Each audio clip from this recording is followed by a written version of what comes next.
How are you? Nice to see Sheesh. you. Nice to see you. So, how are you? How are you today? I'm good. I'm good. Tell me in short, who are you? Who am I? Yeah, who are you?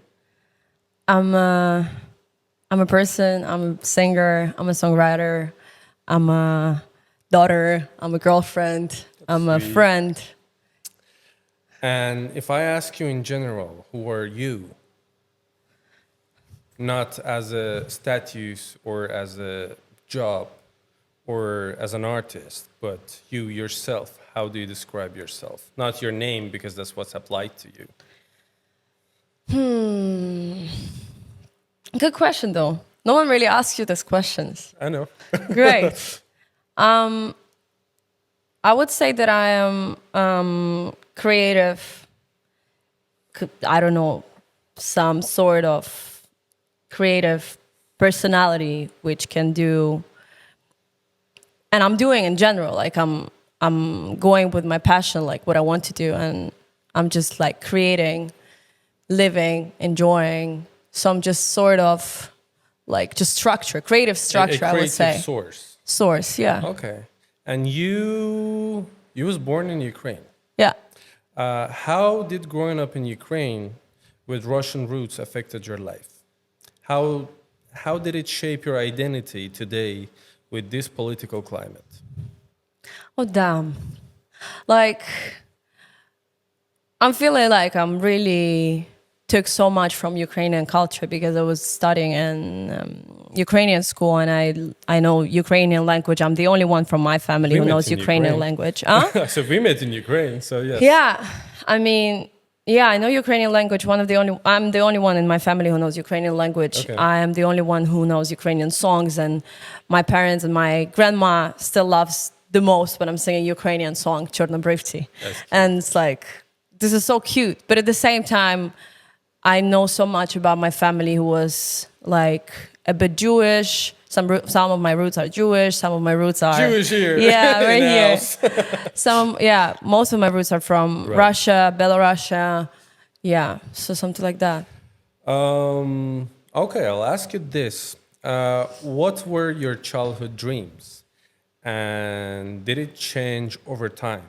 Did it progress or did it change the shape of your dream over time, over the years?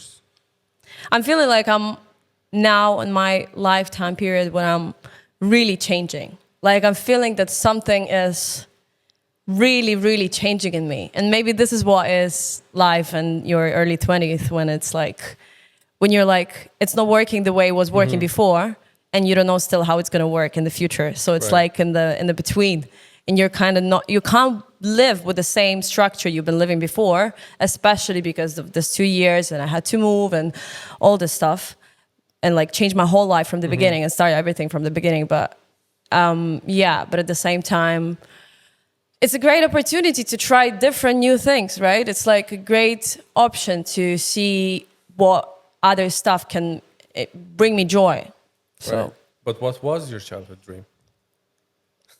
I mean, I What's always the dreamed to dream? be on the stage. That's definitely As a singer? dancer. Yeah, yeah. And how did you first get into the music? I was 2 years old, and my mom was on the birthday of her friend. And I was singing, I was playing with other kids in some, like, how you call it when kids are playing in sand or something, like, you know, with just whatever. Yes. We were just spending time with kids, and I was like 2 years old, and I started singing because I was singing all the time, just from the moment I started talking. And one of the women, like one of the guests who was there, she was from Ukrainian Music University, something like that. And Okay. she heard how I was singing. That was in Ukraine. Yeah, that was Okay. in Kiev. And then she came to my mom and said, like, she has to go to some like art school or something. We have a casting right now. So you should try to give her opportunity to have classes and like improve her talents and blah, blah, blah. So we came there and they checked my, how you call it, like an absolute, Okay, the perfect pitch. Yeah, the perfect pitch. Yeah. So they told me that I have perfect pitch. Yeah. They said I have to sing, dance, and everything. And I started doing this from different like. So starting Yeah. music it was your decision, or it was a parental influence? It was a great mix of that. You know, because like there's a lot of kids that in childhood parents push them to do something. Yeah, and You I'm have so to happy. be a singer. You have to be a guitarist. So that was what- definitely my passion. That was definitely my wish to sing because I was singing constantly all the time. And when we were driving, I remember how I was losing my voice because I was singing all the time when my mom was driving me somewhere to school there and back and forth. And I was always singing Christina Aguilera, Whitney Houston in the car, like screaming and losing my voice because I was just naturally, and I still sing the way I was singing from the childhood. Cool. And it's pretty bad because like, I had to go over all of them yesterday. yeah. For the it's first like- time, I was like watching your whole catalog. And I Oh, was like, really? oh, okay. Oh, really? Yes. That's cute. All right. Tell me this. I saw yesterday, by the way. Yeah. But I heard it earlier. Okay, I'm lying. That you've been to Got Talent. Got Was Talent. It Got Talent? You've been to some child contests. I've been to so many. I think I've been to all of them, the main ones for sure. To the child contest you've been, was it also your decision, or it was again a parental thing that they wanted to improve you, they wanted to see you on the stage, or you just dreamed to be like? Since I was 5 years old, I dreamed to win Grammys as the best blues guitarist. I don't know even if there was such a thing or no. I remember how my parents gave me a CD disc, like a video of the live concert of Madonna and then Michael Jackson. I was like, okay, so this is two big ones. good Who ones, else? yes. Who else? They're like, well, Whitney Houston. And I started listening to them. And I was already dreaming about being on the stage. I always liked that. So yeah, I mean, obviously I wasn't the one who was searching for this contest. My mom was really always on my side. She was searching for those like castings and stuff. We were always traveling to different countries and going to different festivals. But I always liked that. Like I was never, they were just pushing me out. I was like, I don't want to do this. So ever. you had the full parental support. Yeah, for sure. And now that you moved away, Yeah, now that you're based in Berlin or based in Europe, yeah. what's your parents think about it? They still support you? They Or definitely They support. back off, or they still respect your decision, but deep inside, you know that they might have other vision than this. But what they do? How do they feel about you that you moved away right now and all this happens right now? I mean, I can't say that I completely moved away, right? I'm still doing music, but at the same time, it was not easy because no I mean, one not really. moving away from music. I mean, moving away from parents and Yeah, where yeah. they live in the But same it was city. exactly it happened. It wasn't planned. Yeah. No one was planning to. I was still living with my parents when I was already in a band before. Sure. And even though I was already super independent, like having my own salary, like not dependent on my parents and stuff, I was still living with them. We were constantly together. We're traveling together. And then no one really planned that I would move to Berlin. But then, this happened. And I mean, it took time for them to realize that it's my decisions from now on, for sure. And it wasn't easy. And they still miss me so much. And they're missing me every day. And we're like chatting all the time. But at the same time, they're really supporting and trying their best not to tell me that was wrong or that was not wrong decision. They're like, okay, we Not trust you. judging you. Yeah, they're trying not to judge. And they're, really believe in me Trying is and the key word. wishing me the best, for sure. Now that I've seen that you're working on some new materials. You haven't heard a bit. Okay. Question goes, as you talked about relying financially on yourself and on your band, do you make money from music now? I actually do, but obviously not much, for sure. Would you like I mean, to from make my money own from music, not. Okay. Would you like to make money from only music and nothing more? I don't really think I would be interested in something more than in this, to be really That honest. makes lots of sense. Okay. There was one moment when I could have invested in something, but I still invested those money into my music at the end, yeah. For everything I've done, like all the demos, all the songs we wrote in this 2 years. So, What is your happiest childhood memory? what is my happiest childhood memory? Yes. First thing that sparks in your mind. I think I was making concerts in the basement of our house. I Okay. was making, like when my parents were making and hosting a dinners with their friends, for their friends, and guests were visiting our house, they were having a dinner, drinking, blah, blah, blah. Kids were always around, and I was inviting my friends to come as well. And I was like 4 years old, like 6 years old. And I was always the one who was like, okay, you're going to sing this, you're going to dance this, then we're going to make some sort of like costumes. We're taking some random skirts, I don't know, like pieces of textile or something. And then Yeah. we're like mixing it all together and performing in front of, like selling a tickets to our parents, like writing a tickets, giving it I've done the that. tickets I to know that, that. putting the That's good. That's a cheers, good you know, like income. they were coming downstairs and we're like, this is the show starts, and like Right. different options we had, like Broadway. That's beautiful. How did Junior Eurovision change your life? And was it a big lesson that you learned? Oh yeah, for sure. That was, I mean, I was really, I think I grown so much in this period because it was exactly the same year when I was in junior new wave junior. Okay. It was also a big contest for kids, and I was trying to get there for 4 years, and they weren't letting me in to the finals for 4 years. And like on the fourth time, I was like, "That's it. That's the last one. I'm trying the like time. that. That's it. I'm done." Because the people who are the main like jury picking up the kids from different countries were really strict. The guy was sitting with the cigarette like this in front of 6-year-old kids. And you're coming there like, hi, I'm the... It's like, next one, Wow. next one. It was a great tough. lesson in that moment. And then, and then I got to finals and I won it. And it was in August. And then in November, I already had Eurovision. So it all was in the same year. And I was Same getting year, ready okay. for like 3 months for the Junior Eurovision. It was really, really intense. Like all the big artists are getting ready for their tours. It was kind of the same thing. Like we were making different costumes, checking which one is the best, making me different like hairstyle, checking what's good on me, what's not good. I was having rehearsals every day, dancing classes, blah, blah, blah. We were also writing a song. It was also a great opportunity for me to try to write the song for the first time together with a sound producer. Okay. He was actually he is a big sound producer. He was a producer for Zlata Ognjević. He was also her like director and manager. So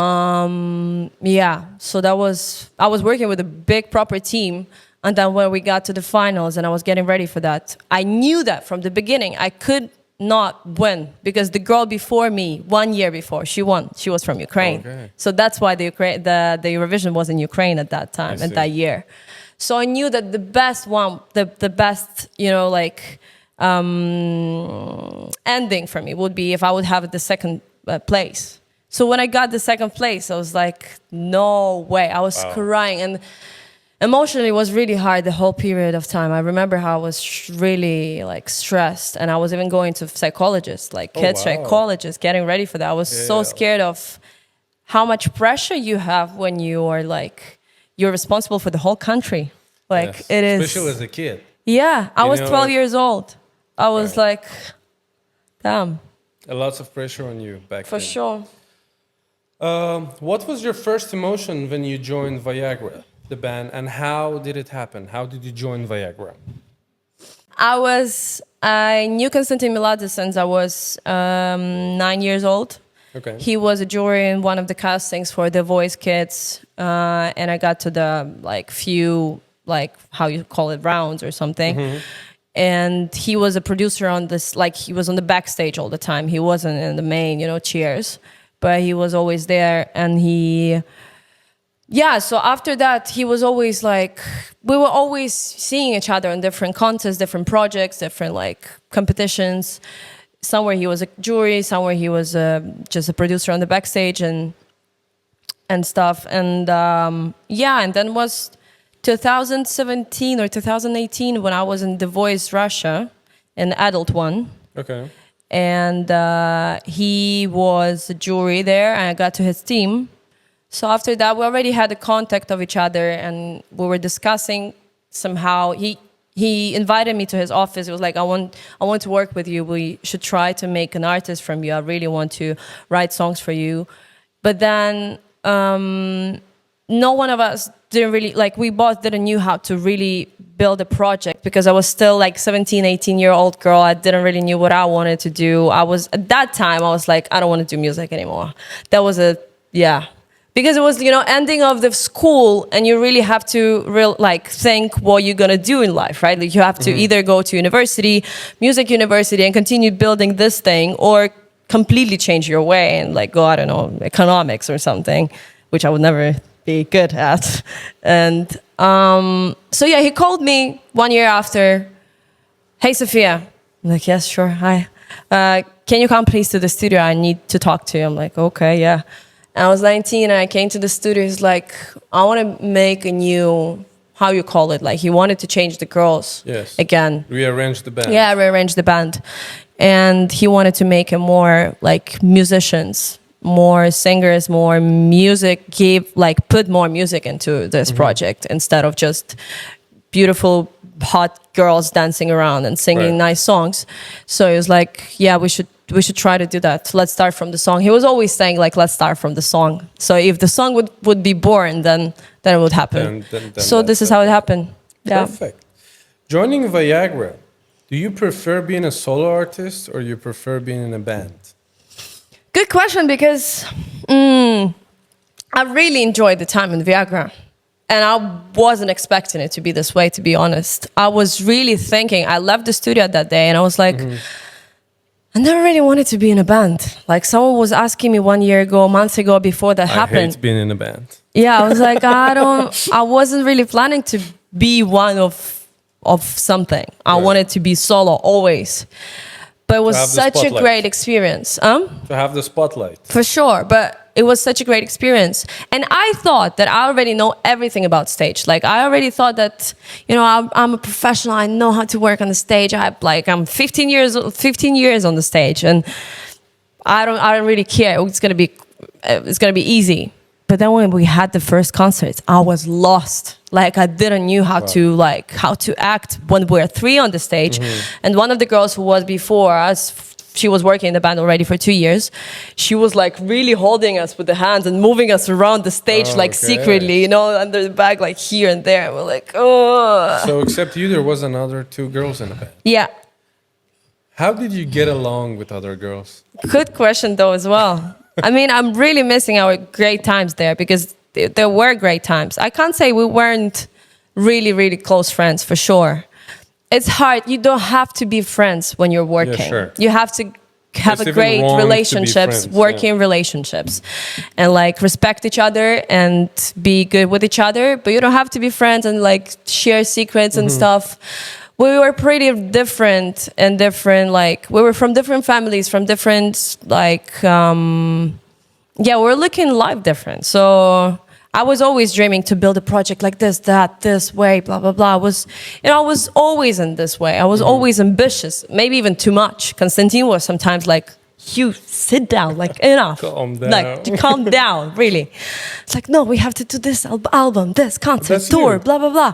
And that's great. Yes. But it's impossible if 3 of us would be like this as well, right? So someone should be less ambitious, or someone has to be more dominating, and the others have to be it will always be like this. And it was just naturally going this way. Not always, but sometimes I was. And sometimes maybe people weren't really happy with that.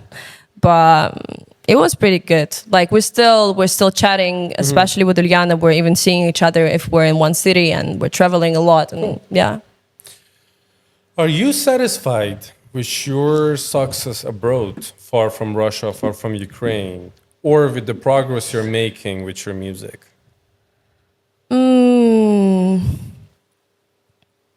I can say yes, and at the same time no.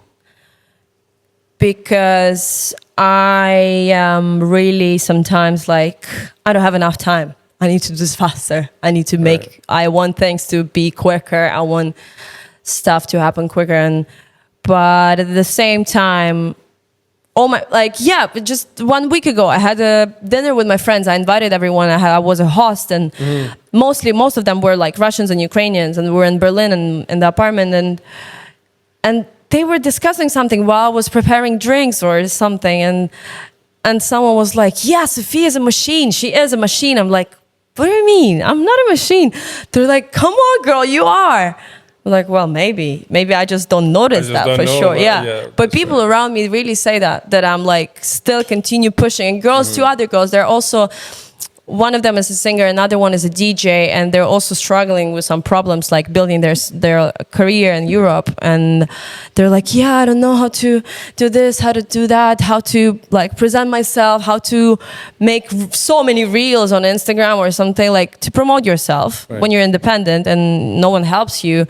And I'm like, well, girls, I'm also crying like once a week for sure about that. I'm also like struggling. So it's not easy. But step by step, I think it's You're going in the right finally direction. enjoying the process. Yeah, it's like Because it's when we going in the first right direction. met before- Especially, when some things are happening and they are great. They're showing me that everything is for a reason. Sometimes you're meeting a person and then Exactly. on the next day, he knows this person and then this person, and there's a chain of people, and I start believing in that too. Nothing happened without a reason. Yeah, for sure. Nothing. Who and what inspired your music? Who do you get the inspiration from? I think I have inspiration from my life, just from what all my experiences I have in my personal life, in my relationships, and in my relationships with people from music industry. Okay. I even have one great song in Russian language, which I wrote when I was 18 or 17. And it's about how much offended I was from so many. Is it the one I know and the one I like? It's, the black and white video? It's like, it's the song "Не обижай меня," Don't Offend Me. Maybe you haven't seen it. Well, whatever. I'll show you Okay. after. And it's about, and so many people were thinking that it's about relationships, but it's completely not. It's just about me as a child being so offended, by those people who were telling me that, yeah, we're gonna make you a star, we're gonna help you so many times, and when like few years after, I'm coming to them like with a great, with a great project or with a great music, like let's do something, let's plan something, or there were so many talks and nothing was happening. And you still had to do everything by yourself and don't really, So that was the song about that. So you see, I was like taking inspiration from different things in my life. But I think mainly just my life. I think so. Sometimes artists, sometimes other musicians. Yeah. There's a beauty in writing more of a general lyric. Just that you mentioned, so many people thought that it's about relationship, but it wasn't. It's actually an art of songwriting. Yeah. That you write some sort of lyrics that it applies to different categories. Things, yeah. That's the best. Someone who lost a father or someone who break up in a relationship. Exactly. That's the best. It yeah. can be for everyone, can see it differently. Like everyone can It's like feel the song it differently. Jealous by Labyrinth, if you heard that song. Jealous, yeah. Yes. Yeah. Everyone thinks it's about his love. It's about his father. Really? Yes. No he said in way. an interview that it was written about his father that left him in the childhood. So the lines that I'm jealous of the rain that falls through your skin, or like with who you're sleeping, Yeah. it's not about his girlfriend, it's about his father. I thought it's about No, relationships. that's the nice thing about it. Damn. It's beautiful. It is. Okay, we go to the next category. Category. Personal Damn, life there's and a emotionals. categories. You were open in your social media about your previous toxic relationships. Oh yeah. How have your toxic relationships shaped your view on love and trust? Damn. I've grown so much after that. I'm listening. We're listening. Yeah. It was tough, but at the same time it was a great experience, right? So like it definitely changed. Even today I was thinking about that. I was explaining some story which you actually were involved in about the trip to Amsterdam. We would That not was a tell good the trip. whole details Yeah, about sure. that story, but on the way here, I remembered how I was explaining, and I was telling the story yesterday to my friends because I was telling them that we're going to make a podcast, right, with you. And when I was telling them yesterday why why certain things happened this way, I realized that 2 years ago I wasn't even thinking the way I'm thinking about things now. Like maybe it sounds weird, but it is like that. You're stuck in your Bubble. mindset and bubble, and you can't see anything around the way the things can look like from the other side, from the other perspective. And this is a great thing about breaking up and like going from one relationships and having your own time with yourself on your own to really see the things from the side. And I remember the feeling when the first week when I was like crying and I was in whole drama about that it ended, even though I was the one who ended those relationships. 1 week after, I was so happy. I was so free. I was so like, damn, where I was, like, what was that? Why? And you really can't see those things when you are inside. The thing is, you can see that. I was in a relationship. You also know about that. It's the thing is, when you get into a toxic relationship, mostly it is the empath and a narcissist meeting one another. And that's how you start a toxic relationship. One person, 1 out of 2 is super empathic, is always worrying about you, if you ate enough, if you ate on time, if you're cold, to give you your pills, to take care of you, to take care of your success, etc., etc. And the other person is a narcissist who is in need of someone empathic. Yeah. And I start like that. And when you see after a few times that your needs are getting blinded, the person is turning back on your needs. Yeah. You start kind of lying to yourself that maybe it should be like that. And the first time you lie to yourself, it's when you are getting into a deep toxic relationship. Yeah. And the sooner you walk off, the better, it is. But still, but at the same time, life really gives you red flags. You just can't see them sometimes. Or you notice them, but you still continue lying. And you're so much stuck in this bubble. So you're like, maybe I'm not feeling great in here, but I hope it's going to change, right? Yeah. That's how I was living for some last months. I was like, no, everything is going to change. Everything is going to be all right. Like, I'm sure at the beginning, first months of the relationships, it was great. So it's going to be the same way, but it's not. No. If it's going this way. The And moment you lie to yourself is the moment everything starts going down. Yeah, it just, some people don't have to, but I think you should just go through those experiences, but at the same time, you're just not right for each other. That's it. That's true. What is your biggest personal and professional weakness? Weakness? What does it mean, weakness? Weakness. Slabest. Slabest? What's my biggest weakness? In professional life? Personal and professional. And personal and professional.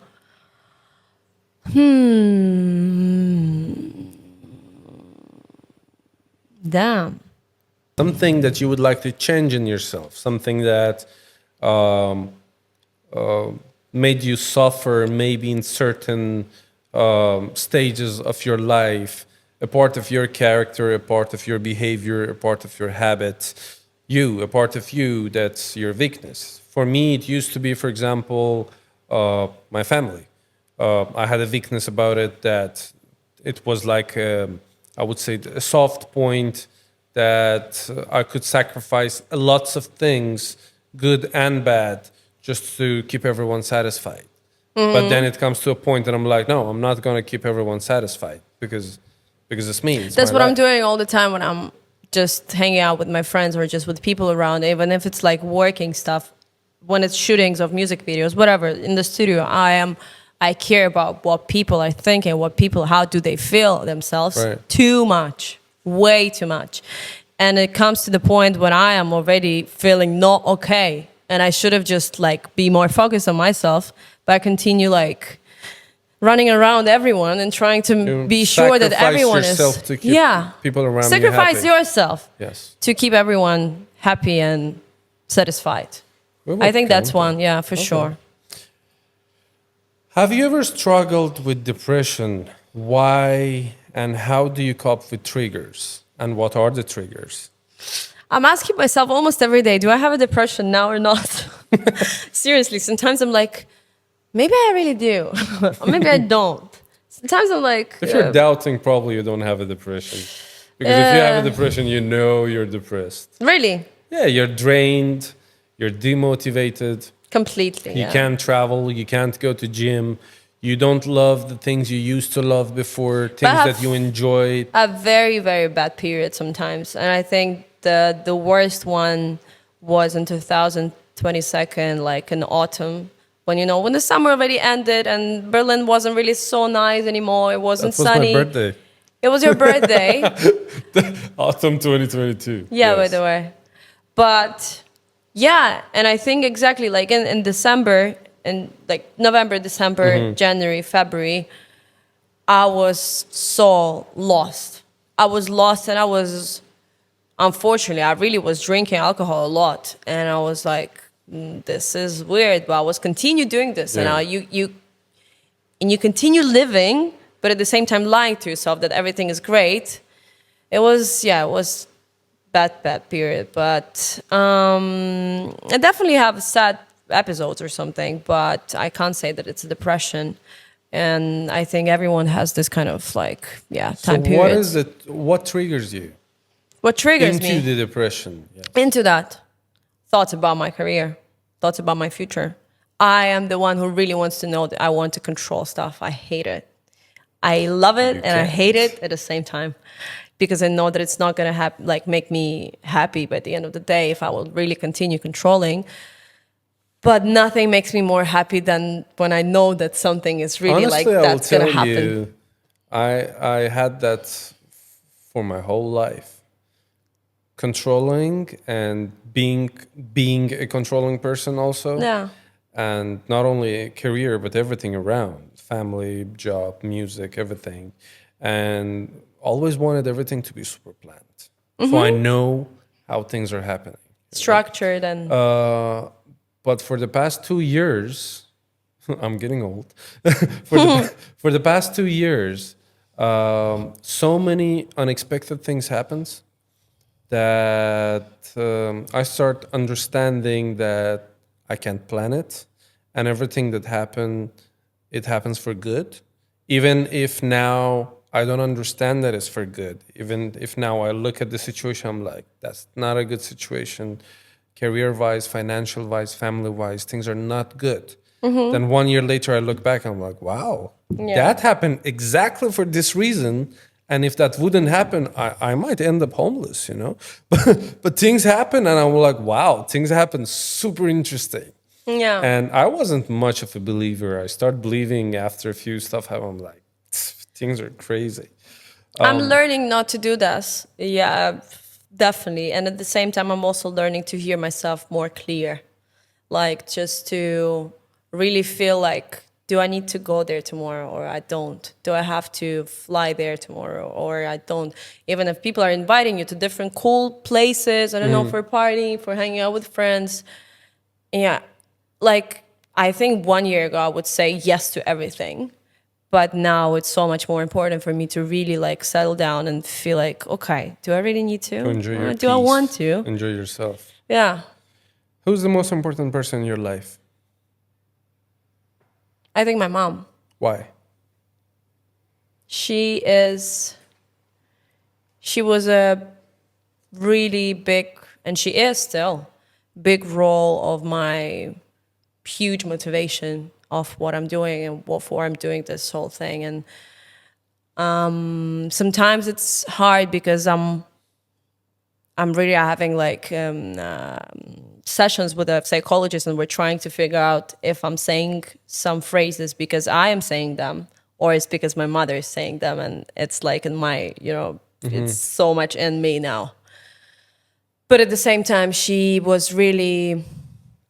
we have a great connection with her, like real deep connection. And she feels me. She knows where I am. She knows how I'm feeling, even if we're not talking for 1 week. She knows exactly what's happening. She knows how to support me. And I feel like we're a mirror of each other at the same time. So it's like something I never had with anyone else. Is there anything you're afraid about losing your close ones? For sure. When I was a kid, I was so scared that I was thinking, oh my God, my parents can die. That I was used to be like, my biggest fear. yeah, That was my same. only fear. Same. There was nothing I feared, and then you start Darkness getting and this. yes. Oh, darkness is why. Darkness. I was so scared of darkness when I was a Okay. kid. Speaking of darkness, what are your thoughts on life after death? How do you imagine that? How does it affect your life? I want to believe that we have the second life and the third life and the fourth life, and like after we're dying, we're like In recovering. the same shape or form? No. You can. I mean, I'm pretty sure like as a human, but another human. Okay. That's what I don't know. That's my thoughts about it.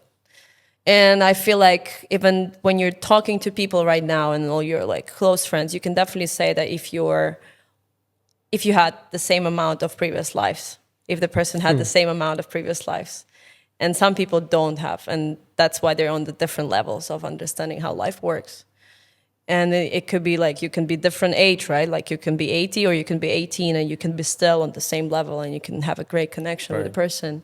So I think it's about how many lives we had before and how many lives we're going to have. You know, I used to be in coma. I had a little injury. Yeah. I spoke. to Crazy story, few- though. That's a crazy story. We'll leave that one for later. I saw the tunnel and a light in the end of tunnel. So many people talk about it, and so Yeah. many movies, so many books. I'm improvising this question, but it's interesting to ask you if what is your imagination of this light in the end of tunnel? What's that light? I think it's how to say that, reborn? Yeah. You're you're changing But the... how? How? Yeah. I have no idea. Energetically. I heard I feel them- like, yeah, obviously we have something that you can't touch. I have heard a theory that kind of felt true, like an experience I already had, but still, you're never sure. I had this that when I was in coma, you are in a state of unconsciousness, but you are in a dark and light, and you can move, and it's a very confusing state to be in. But the more you get closer to the light, the less feeling and pain you experience. And usually, when you're in that state of between life and death, which we call coma, most likely you're in a lots of pain. I was in a lot of pain. You was. Yes. You So were. the more you get closer to the light, the less feelings You have. feel you have, and the less Do pain. you remember for how pain- long was that? Now I do, based on my medical documents, 6 months. 6 months? Yes. No way. Yeah. But the thing is, No way you were in coma for 6 yeah, months. that was crazy. I was disabled after that. My left hand and my left leg didn't work, so things were messed up. Oh my God. But that's another part of the story. We'll leave that for later. What's happened is that you start losing feeling to everyone around you when you get closer to the light. You start losing feeling to your parents, to your loved ones, to your colleagues, to music, to everything. To wherever. And you don't feel pain. So most of the people, they're attracted to walk into the light. But I heard this interesting theory That you would not, if you would not walk to the light. that Or what? the light is not heaven. The light is the hospital light of your next life, where you are going to be born.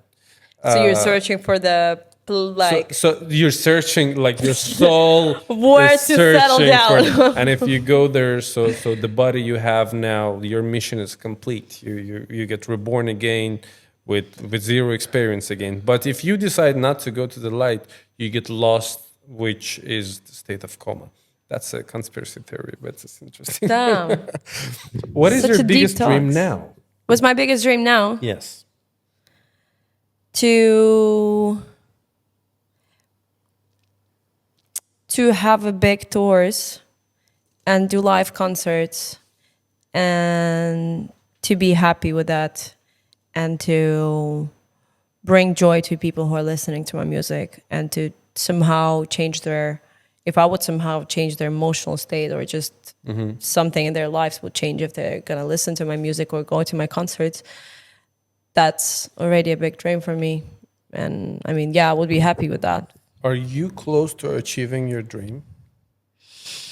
I think I'm closer to achieve a dream of being an international singer, because to be really honest, from the beginning, I always wanted to sing in English language. Okay. So this is why I am here, right? And this is why I am still struggling and fighting for this like space under the sun. So I think, yeah, why not to give it a try? Because that was my talk with my psychologist when I just moved to Berlin. I was like, damn, I have to go to all these new doors and like knock once again and tell them from the beginning who I am. Yes. Hey, I'm Sofiia, I'm a singer, I'm this, I'm that, blah, blah, and trying to build all these new connections. And no one knows you, anything about you. And everything you had in the past, no one cares about it. It's complete, it has no value in these countries, right? So it's like completely from the beginning. Like and yeah, and she was like, but what if to look from the other side, that you really always dream to sing in the English language. You always dream to be somewhere more worldwide, more than just like this 3-4 countries. Why not to give it a try? Maybe this is how it should have been. Like maybe that's how it should be. What's the funniest moment we've shared together that no one knows about? What's the funniest experience we had? Yes, a memory we shared together and that no one knows about. From your point of view. I have a great one. Why you didn't ask me this from the beginning? That would have been like a great, intro, and the stress would like just leave us immediately from the beginning of the podcast. But it's a great question. It's I think I would say this when we're sitting in the hotel and we're listening to Michael Jackson's songs. We're listening to Michael Jackson songs, and we were somehow feeling each other so much that what we were doing, like I don't remember exactly what I was doing, but we were somehow playing on the legs, you were like I was dancing with my leg, fingers, with the fingers, with your toes on a very dirty white sock, and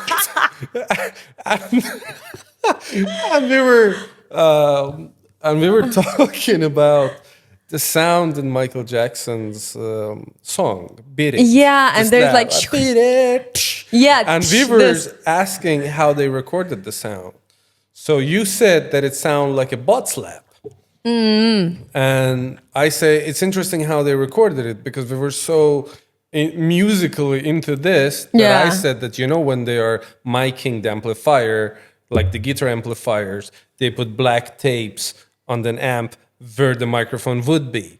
And we were discussing with you that how they audition different butt sounds. They were putting slapping. No, this one's not good. This is not taping, great one. Putting the microphone near it.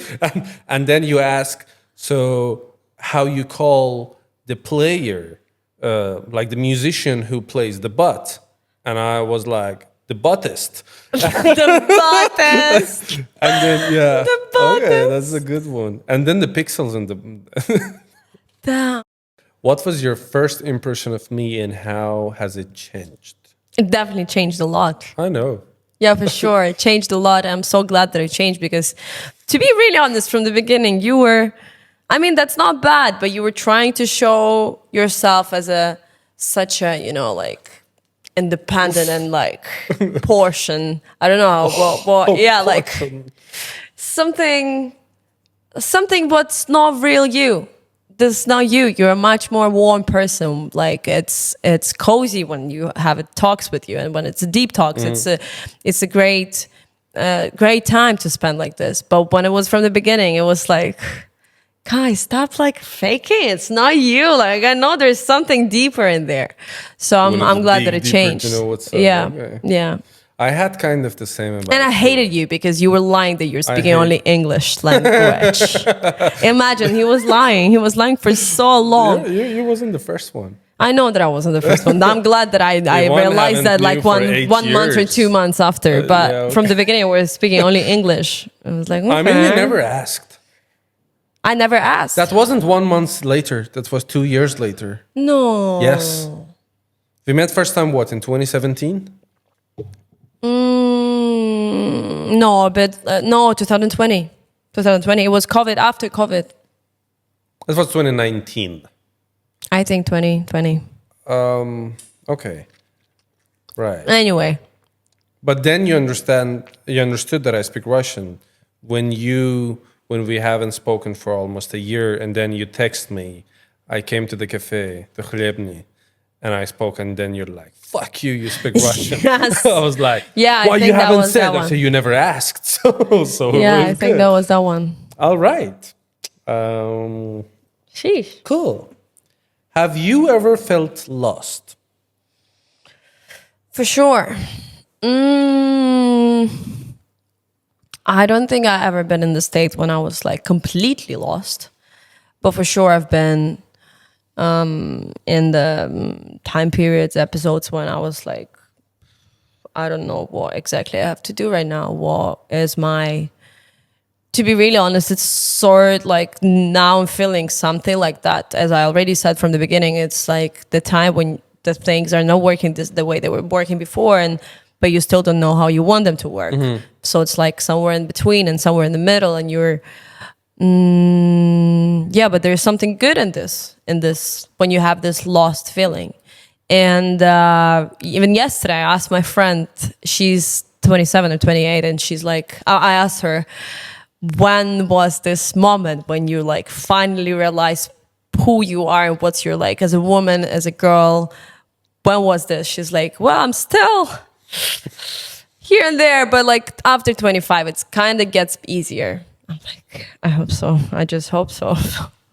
Nope. Great. It gets harder.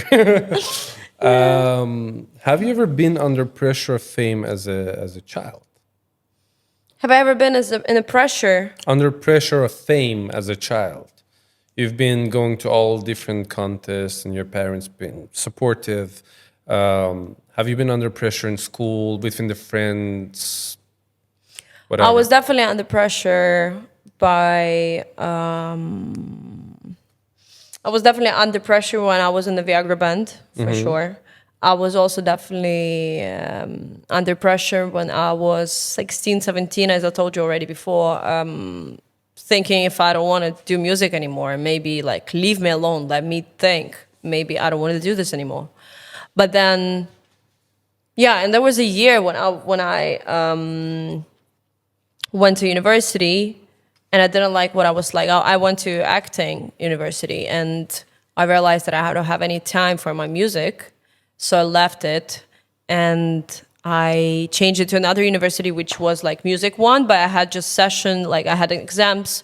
So I wasn't really constantly in the university, you know, you're just coming there for exams, like how you say, like it's broad studying or something. Like I was just coming there once in a half year. And all the other time I had, all the free time I had, I was like, what I want to do, And I was studying Italian, I was studying piano, I was going dance classes, like having different hobbies and trying to figure out what I want to do in my life in the future. And that was a great moment when my friends pushed me to write the songs. And that's how it ended up me continuing doing stuff, right? And have you ever felt pressure to do something in your career that made you uncomfortable? I thought it would be, but it wasn't. What it was? I thought I would be uncomfortable being sexy singer in Viagra band, but I was insanely happy being sexy singer on the stage Felt with good, Viagra band. Felt amazing. I mean, I remember the feeling that I remember the moment when my father called me and he saw our first performance or like second performance. Is like, I didn't even knew you can do this. I'm like, I also didn't knew I can Like, do this. Oh, we have that at home? Yeah, imagine. I was like, damn, seriously, it somehow came from me. It also like improved me this 2 years being in the band. Have you ever been used for you, for your fame, Used. by others for their own benefits? Definitely. Tell me about it. Sheesh. Some people were, as we already discussed with you, we had a great phone call like no long time Sure we ago, did. right? Yeah. And you said a great phrase. I really remember that still. And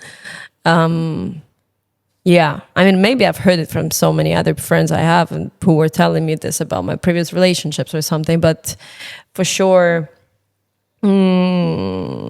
some people are using your strong energy, your talents, or your, I mean, they were using mine, right? To make themselves look bigger and better and feel themselves better. And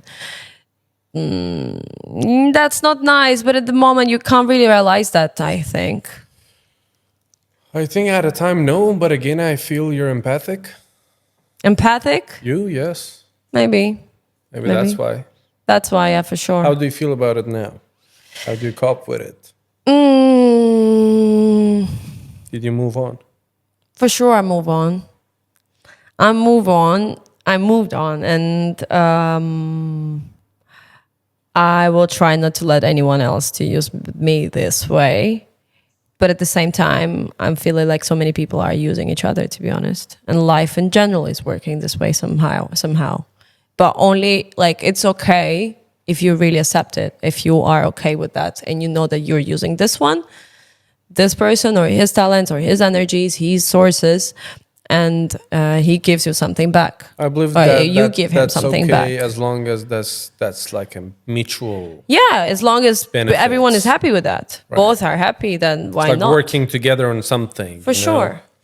But Is it a hard balance between family, relationship, and music? And how do you balance them?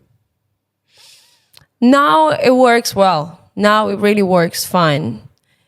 I'm feeling like it's just not enough music, to be honest, in my life. I feel like I needed a bit more, and I'm working on that. But I'm happy that the people who are around me and my partner, he's really supporting me, and we're like building this whole structure for me kind of together. And so that, and yeah, also I really appreciate the fact that he's also not like putting his nose into all the situations what I have. Only there where I let him to do that. That's also the great thing about That's it. really wise of him. For sure. Unlike the For previous one. sure. Shut up. Where would you like to be in 5 years from now? I want to be happy. I want to be... I'm going to cut you off. I had this on my previous podcast. I don't like when people say they want to be happy. What you mean to be What happy? I mean in happy, when happiness, I mean... What is when- happiness? Since I was 6 or 7, I was always saying one wish to people on their birthdays, most of the time. When I didn't have much time, right? Like you can just say one word, and I was saying happiness. I wish you happiness. I wish you to be happy. Because for me, happiness includes everything. Like it includes... I would not be happy if some things would not be fixed or something would not work. I had to finish the podcast now, but now we're going on episode 2. Listen, I don't think happiness is possible in a general form, because the moment you're born and you are in this life, you're moving with full speed to death, to die. Every day, every second is passing as we're sure. talking. You're just closer and closer and closer to your death, right? Yeah. So it's not a happy ending in general. It's impossible to have the happy ending, right? There's no Yeah. happy ending in life. And so many awful things happen that me and you and many other people experience it. There is war. There is losing career. There's just, I don't know, getting stabbed. There is people dying, people getting raped. There's much more sadness and badness in this world than the good things. So life in general is not a happy thing. But there are moments. I believe happiness Is a moment. Is the moments. It's the way. It's the way you accept all the chaos around you. Is that you accept this is life, and bad things happen. Bad things happen to good people, and there are moments like being on a stage. There's moments like with your friends and family, sitting, having a dinner, listening to music, some stupid jokes. I think this is the happiness. But The journey, it's moments. It's like the whole 1 minute. journey, right? It's 2 hours. It's 30 minutes, and then Yeah. some shit happens again. So if I'm asking how do you see yourself in 5 years, and you say happy, how do you imagine that? What is happiness? I have my certain picture, right? It all comes from that. I have some vision that if I would be in this kind of state, and if I would be here and there and doing this certain things, I would be happy. And I think it's not really right thing to think like that, because this is what, again, I was saying, like I'm learning how to enjoy life, as you had just said. It's a great thing you just said. Again, like you reminded me about it, like to enjoy. I mean, even now in Barcelona, I mean, I don't know if you're saying that we're in Barcelona recording this podcast, Right. but I arrived to Barcelona, bought a ticket like 1 day ago, just because I was like, I kind of need to. I just want You to. have to do Why not? something. Yeah, Like, why not? whatever. It's not only because of podcasts, but just like some friends are here. Why not? I have this opportunity. Why not to use it? Why not to try it? And at the same time, I'm like, yesterday we're sitting in front of the sea in the nice place with my friends, just having acai bowl or something, after a great time, after the whole day spending next to the pool in Soho House, enjoying, talking, blah, blah, blah. And sitting next to the sea, and I'm like, I kind of push myself to enjoy the moment when I can't, because I'm like, I need to do this, I need to do that, I need to work, I need to focus on this, I need to answer those people. Like, and it's not easy sometimes to be like away from these thoughts, from work and and from controlling stuff, right? Sometimes you just don't have to control. That's You what I'm just need learning to to relax. Yeah, to relax, to be So more how do you like see yourself in 5 years from now? relaxed, still happy, Peaceful. enjoying, peaceful, doing stuff which I want to do, and which would make me, which would bring joy and happiness to Do me, you think you to my will close achieve people. your dream in 5 years from now? Do I think I will achieve my dreams in 5 years? Yes. Okay. Yes, I will. I hope so. You will. Yeah, I You will. You definitely will. We have this tradition of you giving me a gift by the end of the podcast. I'm thinking just to steal one of your clippers. Clippers, yeah, great. And Why didn't told me before? Huh? I didn't know. In return, we manifest your dream on the back of your question papers, and we sign it. And we come back to it after 5 years. Sick. How people can find you in the internet? Sofia, Sofiia. Yeah, that's my artist name. With the double I. Double I. Yeah. Okay, double. SOFIIA.